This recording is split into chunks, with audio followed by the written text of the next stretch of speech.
One mic. Yeah. All I need is one mic.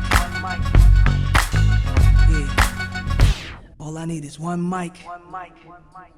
Hey everybody, welcome back to a new episode of One Mic where I watch Schitt so you don't have to. And today I'm here to talk about season 1 of the Apple TV Plus original Ted Lasso.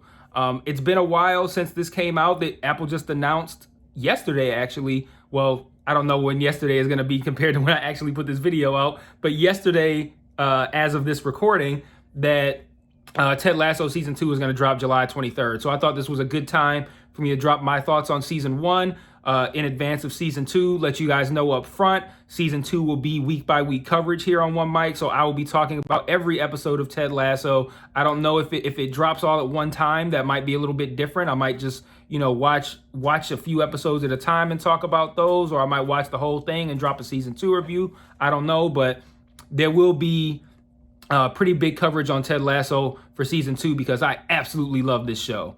I'm shocked that I found 2 comedies in the past few months that I think are completely phenomenal. Wonderful shows. And to be clear, I don't think Ted Lasso is not on par with Schitt's Creek just yet.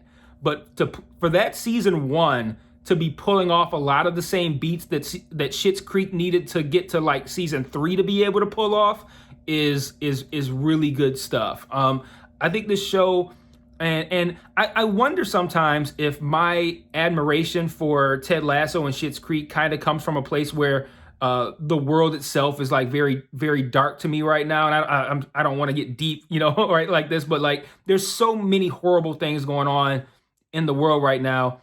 I think it makes me a little bit more susceptible to being influenced by something that's truly good. I don't know if any of you might have listened to some of the older podcasts from this feed, but I talked about a show called Love on the Spectrum that was on Netflix. It was a show about autistic people just trying to find love. And I thought this was one of the most purely good shows I've ever seen. Like, I loved watching this show, and I loved it because every time I watched it, it made me smile. And I'm such a hard person. Like, I'm so angry all the time. Like, that's why I chose the picture of me screaming for the for the avatar, because that's how I am. I'm a ranter. I'm pissed off. Like, things irritate me fairly easily. And I have a generally pessimistic view on life. And to feel that way and to have a show that just makes you feel happy, and it makes you feel good, and it makes you smile, really has an impact on somebody like me who is constantly seeing everything I see makes me angry. So if I see something that makes me happy, it's like, wow, that's really impactful to me. And that's what Love on the Spectrum did. And that's what Schitt's Creek did, and that's what Ted Lasso does. Schitt's Creek built up over the course of 6 seasons. It built up these characters, and it transitioned them from being unlikable to likable to lovable, and building great relationships and building great moments and things that you can't pull off these scenes with just like, let's just do this. You have to build up these characters, let us understand who they are and what they've been through to help these scenes have weight. So Schitt's Creek was able to pull that off in later seasons to perfection, and they did it often. And Ted Lasso is already on the cusp of that after just 1 season. I think the thing that I like the most about this show is Jason Sudeikis, man. He is so good. Like, I was a little surprised when he won. I think it was the Golden Globe, I think it was the Golden Globes, the most recent award show, and he won Golden Globe for Best Actor over probably somebody from Schitt's Creek. And I was a little surprised because I hadn't seen the show at the time, but now that I've watched it, I completely get it. Like, Jason Sudeikis is a guy who I've always found to be pretty funny by and large, but he usually doesn't play incredibly likable characters. And Ted Lasso is so likable. Like, there's no way you cannot like this guy. And it surprises me every time I see it that it's just like, it just makes you smile. I'm like, this is such a good guy. And they've done such a good job with portraying Ted Lasso as a truly good guy. And Jason Sudeikis has done such a great job of doing it that when he struggles with his relationship with his wife, it really hurts. Like, you really feel for him because, like, this is a guy who gives so much of himself to make other people happy. and he can't even have the one thing that he wants. And those sorts of things, like, it's tough to pull that off in it's 10 half-hour episodes. So if you have a heavy scene with Ted Lasso in episode 7, like, you somehow managed to build that up in 6 half-hour episodes, and that's impressive. But this show has a great cast. Everyone on this show does a great job. The character that everybody hates, he's doing an excellent job because he is so easy to hate. They've done a great job of taking, like, this really hard older guy and making him into an interesting character with some layers. They've taken the irritating guy's girlfriend, and she's one of the best characters on the show. I think her name's Keely. Like, she's one of the better characters on the show. They're doing really great stuff with her. You see her in episode 1, and she kind of looks like, oh, this is just the Instagram model who wants to be tied to the star athlete. And Keely becomes so much more than that over the course of the season. And it's incredible work that they do with these characters. Nate, I don't even remember what his title was at the beginning of the show. He was, like, essentially like the equipment manager or something. I think that's what we would call it here. The way they develop Nate, and the way Nate is, like, everything they do with Nate is so good, man. Like, they have a storyline with Nate that starts with him getting bullied by the players, and the way that kind of transitions throughout the course of the season is just it's so good. And the show is incredibly funny. It's replete with, like, bad puns and, like, dad jokes, but they're all, like, it's one of those things where, like, they're so bad they're good. Like, metaphors, like, they do a lot of that, but they do it in a way where it's so tongue-in-cheek that it's still funny, because it's like, I think they even understand when they're writing it that these are bad jokes, but they're so bad that they're funny. And this show, that's a tough line to toe, and this show does it really, really well. Let's see, what else did I wanted to talk about with this? Oh, I love how Sudeikis his character loves to dance, and he hates tea, which is, I hate tea. And then I also like the fact that he's now, he's a coach of a soccer team in London, and it's like, okay, you in London and you don't like tea? Like, you're gonna have a tough time out. Side note, when I went to London, my wife and I did a tea time, like the afternoon tea or whatever that they do there, and it was excellent. So I'm like, it's the only time I've ever had tea that I liked, like warm tea. I like a lemon iced tea or something like that. Sweet tea or something like that. But, like, a warm tea that I liked, and they come with, like, little, like, sandwiches and, like, little like desserts. It's like it's actually really good. It's expensive, but surprisingly, but it's really good. But yeah, so, like, I can't speak highly enough of this show. It has the potential to be what Schitt's Creek became, because this season 1 of Ted Lasso is better than season 1 of Schitt's Creek. I will give you that.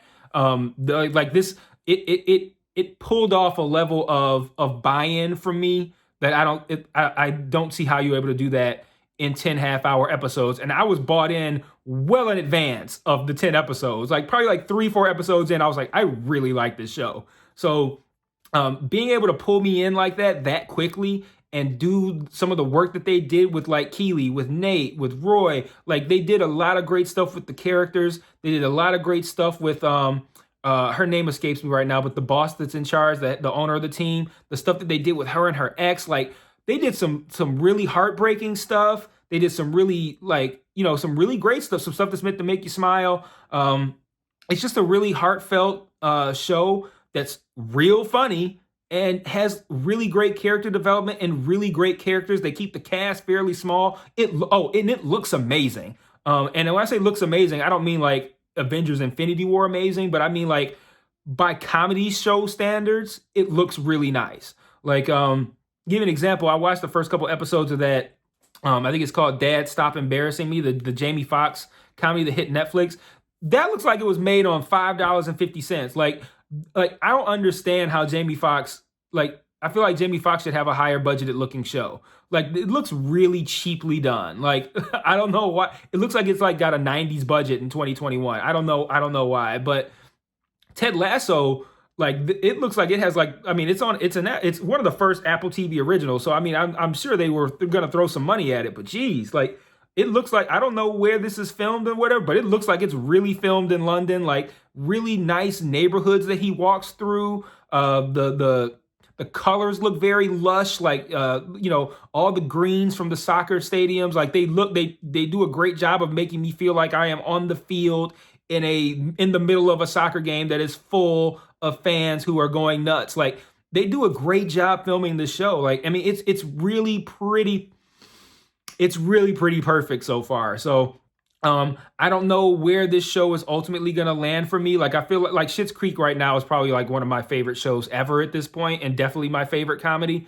And it's gonna, I still see it being virtually impossible for Ted Lasso to get there, because there are just aspects of Schitt's Creek that work for me personally, in a way that I feel like they will work more. They probably still work for other people, but they work more for me just because it's kind of my deal. Like how Moira uses like really quirky words all the time. She has a really strange vocabulary. Like wordy type stuff really works for me. So like I'm really gonna enjoy playing around with the English language. So that's something that's gonna hit harder for me than it probably does for most people. But I could see Ted Lasso getting to that point. Like I am going to be highly anticipating July 23rd, because I can't wait to watch more of this show. Like I think just real briefly, the biggest surprises that I've had since I've started this YouTube channel, and things that I like, if I could say, of all the things that I've covered on this channel that I say you definitely should watch these things, it would be this, Schitt's Creek, and Gomorrah. If you listen to me on nothing else, listen to me on that. Watch those three. There's a ton of other great shows I've covered, but very few that resonate with me like this, because I feel like they did something special and something new and something different. Even Snowfall, which I felt like I recorded a Snowfall, the last video for Snowfall for the season finale, and it was the best season of Snowfall. It really was. It didn't have a bad episode, but it's one of those things where it's like, okay, we're chronicling the crack epidemic in Los Angeles in the 80s. This is not unheralded territory here. Like, this is something we've seen, right? But Ted Lasso, Schitt's Creek, Gomorrah, they all did things that were new and different and creative and funny. In the case of the two comedies, heartfelt, and that's a real hard note to hit with me. And those two shows managed it and did it very, very well. Where like there's times I would sit and watch it and I'd just be smiling. Like, this is just like this is just really fun. This is a really enjoyable time. And it's rare that I feel that way, where I'm just like, this is a really enjoyable time. I feel it watching those two shows, and I feel that when I'm with my family, and that's it. And yeah, so I have the highest of recommendations for Ted Lasso. I'd say watch it first, because it's right now you only got 10 30-minute episodes. You can knock those out in 5 hours, and season 2 comes July 23rd, whereas Schitt's Creek's already done. You can watch that in its entirety, so you can take your time with it. 6 full seasons, about 13 or so episodes apiece. So, that's going to take you a little bit more time, but there's no rush, because there's not another season you need to catch up for. So, yeah, watch this show, man. Great show. Love it. And I'll be back for full coverage of season 2, July 23rd. Peace.